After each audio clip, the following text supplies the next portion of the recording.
Jenius Medis. Jika sahabat menyukai cerita ini jangan lupa like, komen dan share. Terima kasih. Bab tahun 1154 sampai tahun 1156. Kuek. Teriakan katak Jinyu terdengar mengerikan. Jericho Lee tidak berani menganggap entengnya. Dia pergi ke katak Jinyu dan menyapu matanya beberapa kali.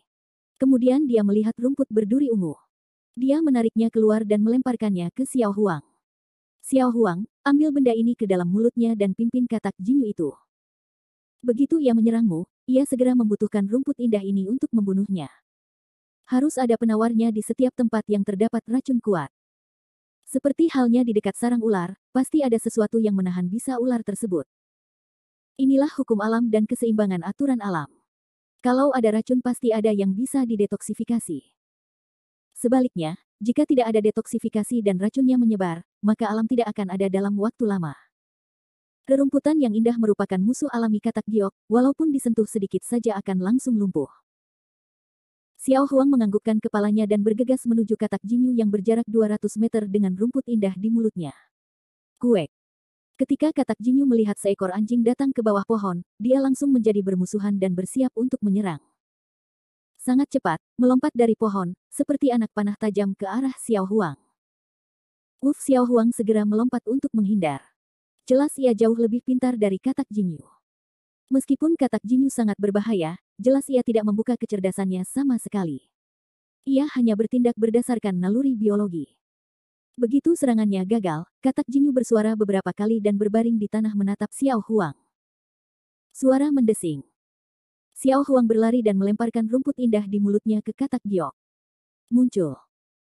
Ketika rerumputan indah tumbang di atas katak emas, ia langsung berkuak dan menjerit, lalu melompat beberapa saat. Tubuhnya bergerak beberapa kali, perutnya menghadap ke langit, dan tidak bergerak. Jericho Lee kemudian berjalan ke depan, haha tersenyum, pada akhirnya, itu bukan makhluk cerdas yang terbuka, dan kemampuan memprediksi bahaya jauh lebih buruk. Jika katak emas membuka pikirannya, dia harus mengambil jalan memutar. Sangat sedikit makhluk yang bisa membuka pikirannya sendiri. Setiap makhluk yang bisa membuka pikirannya berpotensi untuk tumbuh menjadi Raja Iblis.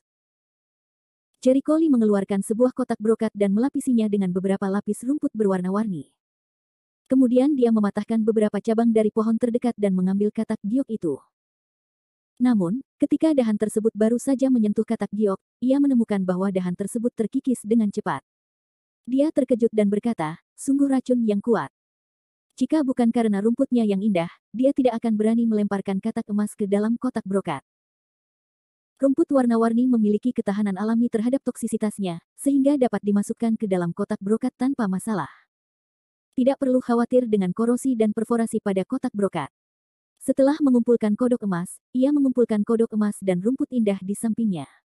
Lalu Jericho Lee berhenti. Sepertinya ini puncak Gunung Taiping. Diperkirakan belum ada orang yang pernah ke sini. Makanya ada katak emas seperti itu. Muncul. Jericho Lee bertepuk tangan, panen bagus malam ini, Xiao Huang, kembalilah. Saat itu sudah jam 3 pagi ketika saya kembali ke rumah Zai. Jericho Lee tidak tidur sama sekali. Dia mulai menggunakan rumput bebek darah, ditambah dengan beberapa tumbuhan umum, untuk memurnikan pil tulang hewan untuk Xiao Huang. Saat bagian atas kompor merah dibuka, Jericho Lee menghitung produk jadi dan menunjukkan kepuasannya. Bagus. Kualitasnya hampir sempurna. Ada 50 buah dalam satu kompor, lebih banyak dari yang saya kira. Dia berspekulasi bahwa hal itu ada hubungannya dengan umur rumput bebek darah yang lebih panjang. Semakin lama umurnya, obatnya akan semakin kuat dan hasil akhirnya akan semakin sempurna. Begitu pilnya berhasil, Xiao Huang berlari, menjulurkan lidahnya dan menatap Jericho Lee, merengek tanpa henti. Ini dia. Jericho Lee kehilangan pil tulang binatang. Xiao Huang membuka mulutnya dan melompat untuk menelan pil tulang binatang. Segera setelah pilnya habis, nafas kuat muncul di Xiao Huang. Kalau baru pertama kali memakannya, efek pil tulang hewan pasti sangat kuat. Diperkirakan Anda harus menderita karenanya. Pil tulang hewan setara dengan pil pencuci sari dan pemotong sumsum yang digunakan oleh para ahli bela diri untuk menghaluskan tubuhnya. Jika Anda menggunakannya untuk pertama kali, Anda harus menderita karenanya. Wang. Xiao Huang menjerit kesakitan dan berguling-guling di tanah. Untuk pertama kalinya, ini akan berlangsung setidaknya 1 hari penuh, atau bahkan lebih lama. Jericho Lee tidak mempedulikannya lagi. Dia melemparkan sisa rumput bebek darah ke dalam kompor dan kemudian dia menghitung beratnya dan memasukkan semua ramuan lainnya. Jumlah pil tulang hewan gelombang kedua mencapai 100. Ya, rumput bebek darah berumur 30 tahun ternyata bisa menghasilkan 150 pil tulang hewan. Jericho Lee terkejut dan segera mengemas semua pil dan mulai memurnikan pil lainnya. Memurnikan begitu banyak pil, dia tidak terlalu banyak, dia ingin mengolah Xiao Huang menjadi makhluk roh yang kuat, kekurangan pil tidak bisa. Selain itu, ruang penyimpanannya cukup besar, dan dia tidak khawatir tidak punya tempat untuk menyimpannya. Ada apa denganmu, Bos White? Kenapa kamu mabuk berat? Dan aku belum kembali sampai sekarang. Pria itu memandang Bos White yang mabuk dan tidak sadarkan diri. Wajahnya tidak cantik. Dia segera bertanya kepada pria yang tampak seperti pengawal di sampingnya, ada apa? Kenapa dia seperti ini ketika dia kembali? Pengawal itu ragu-ragu sejenak dan menjawab, ketika orang-orang di Hotel Yuru mengirimnya kembali, Bo Sao sudah mabuk. Kudengar Bo Sao mengundang Nona Zai makan malam, tapi hasilnya sepertinya tidak memuaskan. Ini adalah pengingat akan tujuan undangan Bos White ke Zai Kingsway untuk makan malam. Apa? Ini Zai Kingsway lagi. Seorang wanita berusia 20-an di dekatnya segera meniup rambutnya dan berteriak. Muling, tenanglah. Pria itu memandang wanita itu dengan tidak senang. Saudaraku. Seru Pu Muling tidak puas, bagaimana bisa kamu menenangkanku? Boge telah dibuat seperti ini. Zai Kingsway pasti telah melakukan sesuatu padanya. Saat menyebut Zai Kingsway, dia sangat tidak sopan dan suaranya sangat kasar. Kingsway, Kingsway. Saat itu, Bos Water yang mabuk itu menggumamkan sesuatu. Wajah Pumuling hampir berubah ketika dia mendengar ini. Lihat. Dia masih membicarakan wanita jalang itu. Wanita jalang itu sama sekali tidak menyukainya. Pria itu mengerutkan kening dan menatap Bos Water. Tapi dia juga tidak menyukaimu. Wajah marah Pumuling membeku dan berkata, saya tidak peduli. Lagi pula, jika ada yang menyakiti Bogo, aku tidak akan pernah berakhir bersamanya. Reaksi kakaknya membuat pria itu cukup pusing. Dia menatap pengawal itu, malam ini Boshait mengundang Zai Kingsway sendirian.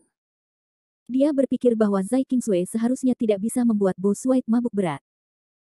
Pengawal Puceng memikirkannya dan menjawab, Tuan muda, Bo Sao mengundang seorang pria bernama Jericho Lee, yang konon adalah teman Nona Zai. Bab 1155. Jericho Lee. Aku tidak tahu. Pria itu mengerutkan kening. Dia belum pernah mendengar nama itu sebelumnya. Dia pasti bukan siapa-siapa. Apakah dia benar-benar hanya teman Zai Kingsway? Ini. Puceng ragu-ragu sejenak, diam-diam melihat ke arah Pu Muling di sebelahnya, dan dengan hati-hati menjawab, aku sudah menyelidikinya. Kudengar Jericho Lee dan Nona Zai sangat dekat. Konon mereka laki-laki dan teman wanita. Apa? Pu Muling sangat marah. Apakah itu pezina si pezina? Brengsek. Pasti pezinanya yang melakukan sesuatu pada Bogo, jadi Bogo akan mabuk berat. Cukup. Pria itu memelototinya dengan satu mata, masalahnya belum diselidiki dengan jelas, jangan bicara omong kosong di sini. Saudaraku, bukankah sudah jelas? Bogo selalu menyukai pelacur itu, tapi pelacur itu acuh tak acuh terhadap Bogo, pamer sepanjang hari untuk merayu pria lain. Bogo mengundang mereka makan malam-malam ini. Pasti ada pertikaian. Akibatnya, dia mabuk oleh pezinahnya, Pu Muling berteriak. Pria itu menatapnya dan bersenandung dingin, saya pikir kamu sedang linglung. Jika itu benar yang Anda katakan, berapa banyak orang yang bisa membuatnya mabuk dengan jumlah minuman keras yang Anda minum? Aku. Pu Muling terdiam. Baiklah. Jumlah alkohol Bosui, masyarakat umum tidak bisa memabukkannya, lihat dia, setidaknya minum 2 atau 3 Jin Baijiu. Kebanyakan orang mabuk setelah setengah kati. Apakah itu Jericho Lee yang terbuat dari toples anggur kecil? Ekspresi pria itu sangat dingin, sekarang segala sesuatunya belum diselidiki dengan jelas, terlalu terburu-buru untuk mengambil kesimpulan dengan mudah. Berkata, saya tidak tahu apa bagusnya Boshait ini. Aku tergila-gila padamu. Aku tidak peduli, aku hanya menyukainya. Dia tidak akan menikah. Pu Muling menjunjung tinggi lehernya dan sangat keras kepala. Dunia ini indah. Meskipun latar belakang keluarga Boshait sangat umum dan karakternya juga cacat, dia cukup berbakat dalam bidang kedokteran, yang sangat baik dibandingkan dengan orang biasa. Dan dia menyukai orang yang tidak bisa menyukainya. Sekarang ada wanita yang menyukainya tetapi dia tidak menikah. Sama seperti Zai Qingsui yang tidak menyukai Bo Shite juga tidak menyukai Pumuling. Meskipun keluarga Pu bukan top keluarga di kota Chuanzong, juga merupakan keluarga eselon 2 dengan aset puluhan miliar dan energi yang besar. Sebagai biji mata keluarga Pu, Pumuling telah dimanjakan sejak kecil. Sebagai putri dari keluarga besar, yang lain berpikir bahwa dia akan menyukai orang-orang dari keluarga besar lainnya. Meski berkali-kali anggota keluarga keberatan, Pumuling tetap menempuh jalannya sendiri dan tidak mendengarkan nasihat. Dia bahkan tahu bahwa Bo Swite menyukai wanita lain dan bersikeras untuk bersamanya. Melihat penampilan adiknya yang jahat, Pu Kailao sebagai kakak tertua menjadi marah dan tidak berdaya. Dia sangat marah karena adiknya menyukai orang biasa, tapi dia tidak bisa membujuk adiknya sama sekali, dan merasa sangat tidak berdaya. Apa keajaiban anak ini? Apakah kamu begitu tergila-gila padanya? Pu Kailao menatap adiknya. Apakah kamu tidak tahu bahwa dia sama sekali tidak menyukaimu? Aku tidak peduli. Lagi pula, wanita murahan itu tidak menyukainya. Mereka ditakdirkan untuk bersama. Selama dia menyerah, aku akan punya kesempatan. Pumuling dengan keras kepala mengatakan bahwa dia memikirkan itu selama saat Bo Swite menyerah, Bo Swite akan bersamanya. Bingung. Pu Kailao mendengus dingin, apakah menurutmu dia akan jatuh cinta padamu jika dia menyerahkan hatinya? Bangun. Dia tidak punya kekuatan, dan tidak punya latar belakang. Bahkan jika kamu mau, ayah tidak akan setuju dengannya. Jika dia tidak setuju, aku akan mati untuk menunjukkannya. Pumuling ditentukan oleh beratnya. Pu Kailao tahu bahwa tidak peduli bagaimana dia mencoba membujuknya, dia tidak dapat mengubah maksud adiknya. Dia harus menghentikan topik pembicaraan dan tidak membicarakan tentang jenis api ini. Dia menoleh ke Puceng dan berkata, bawa Bo Shite ke kamar tamu dan tunggu sampai dia bangun. Saudara laki-laki. Pumuling berseru tidak puas, nyonya pelacur itu telah melakukan begitu banyak kerugian pada Bogo. Biarkan saja dia pergi. Pu Kailao mengerutkan kening. Apa yang kamu inginkan? Tentu saja, mari kita beri dia pelajaran. Apa yang dia lakukan pada Bogo telah pulih 10 kali dan 100 kali. Mata Pumuling berbinar karena kebencian dan kebencian. Dia dapat melihat bahwa siapapun yang menyakiti Bo Swite tidak akan melepaskannya. Kamu, Pu Kailao merasa adiknya tidak masuk akal. Dia baru saja mabuk, dan Jericho Lee adalah teman Nona Zai. Keluarga Zai tidak mudah terprovokasi. Ayah Zai Qingsui adalah Zai Suo, yang dikenal oleh semua keluarga besar di Sichuan Tengah. Meskipun Zai Suo hanyalah seorang dokter, dia adalah salah satu dari 12 dokter terbaik di bidang pengobatan tradisional Tiongkok di Tiongkok, dengan energi yang luar biasa. Bahkan keluarga besar di Chuanzong tidak berani menyinggung Zai Suo dengan mudah. Sekarang Pumuling akan memprovokasi keluarga Zai. Apakah itu untuk kematian? Pumuling berkata dengan wajah acuh tak acuh, saudaraku, apa yang kamu takutkan? Dia adalah simpanan pelacur itu. Kita tidak mudah memprovokasi keluarga Zai, tetapi apakah keluarga Zai berani memperlakukan keluarga Pu kita sebagai udara? Terlebih lagi, apakah dia dan pelacur itu adalah sepasang kekasih atau orang yang tidak dikenal? Jika itu hanya teman biasa, bagaimana kalau memukulinya? Apakah wanita jalang itu berani menggangguku? Dia sama sekali tidak memperhatikan Zai Qingsui, atau dia selalu berpikir bahwa keluarga Pu memiliki bisnis besar, dan Zai Qingsui tidak bisa merobek wajahnya dengan keluarga besar demi teman biasa. Hal ini membuat Pu Kailao terdiam. Melihat dia tidak berbicara, Pumulington menjadi khawatir. Saudaraku, apa yang kamu ragu-ragu? Bukankah dia hanya anak liar? Adapun membuatmu begitu penakut. Jika terjadi sesuatu, aku akan bertanggung jawab penuh di pihak ayah. Saat ini, Pumuling seperti singa betina untuk membalas dendam pada kekasihnya. Dia sangat marah. Demi kekasihnya, dia bisa melakukan apapun. Pu Kailao memang keras kepala, tapi adiknya berkata, oke. Tapi aku hanya akan membantumu kali ini. Jangan berpikir aku akan melakukan hal-hal membosankan seperti itu untukmu setiap saat.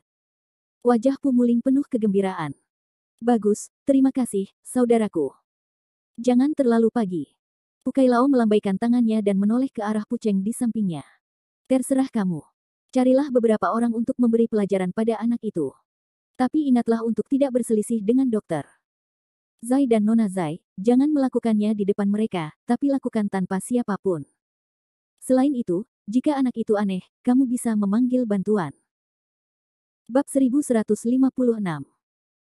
Meskipun Pu Kailao menganggap Jericho Lee bukan siapa-siapa, gayanya yang konsisten membuatnya berhati-hati. Jika Jericho Lee pernah berlatih kungfu atau semacamnya, preman biasa tidak akan bisa mengajarinya. Mereka harus mengundang pakar sungguhan. Tepat pada waktunya, keluarga Pu mengenal beberapa ahli sejati. Ya, Tuan Muda, saya akan melakukannya sekarang. Pu Cheng menerima perintah. Bo Shai tertidur sampai sore hari berikutnya. Saat dia bangun dengan kepala pusing, dia melihat waktu sudah menunjukkan jam 2 siang, jadi dia panik. Tidak, aku ketiduran. Dia buru-buru bangun, mengenakan pakaian dan sepatunya, dan mendapati ruangan itu aneh. Dia tertegun sejenak, di mana ini? Klik. Saat itu, pintu kamar terbuka. Pu Muling masuk dan melihat Bo Suait bangun. Dia terkejut dan berkata, Bo Ge, apakah kamu sudah bangun? Itu kamu. Bo Sui deleng sejenak, ini rumahmu. Ya Pu Muling berjalan ke depan dengan gembira dan berkata sambil tersenyum, kamu mabuk tadi malam. Pu Cheng mengirimmu ke sini.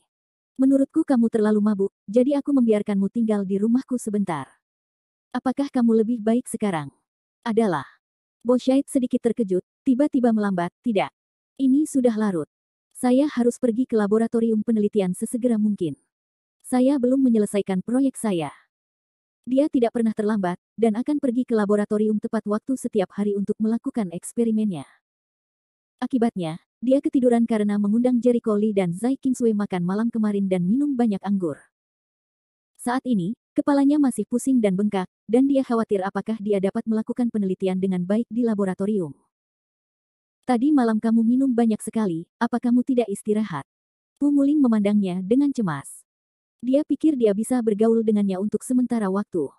Dia tidak mau pergi sekarang. Tidak. Terima kasih sudah tinggal. Jika ada yang harus dilakukan, silakan datang ke sekolah lain kali. Aku harus pergi sekarang. Jika guru tahu aku malas, dia akan marah. Terjadi tadi malam, dan Boswater bergegas pergi. Pu Muling awalnya ingin mempertahankannya, tetapi dia menyadari bahwa dia tidak bisa mempertahankannya sama sekali. Dia dengan marah menghindari kaki kecilnya dan bergumam, si bodoh ini, apakah kamu tidak tahu pikiranku sama sekali? Dia dan Bo Shai saling mengenal sejak usia sangat muda. Hanya saja Bo Suait selalu memperlakukannya sebagai saudara perempuan, sehingga ketika dia mengaku padanya, dia menganggapnya sebagai lelucon. Melihat sosok orang yang pergi, Pu Muling tenggelam dalam hatinya, namun tak lama kemudian jejak kecemburuan muncul di wajahnya, Ini semua salahmu, pelacur. Tanpamu, Bogo pasti sudah bersamaku sejak lama. Dia memindahkan semua kebenciannya pada Zai Kingsway. Dia merasa sangat senang saat mengira Pu Cheng akan segera mengajak orang untuk membersihkan Jericho Lee.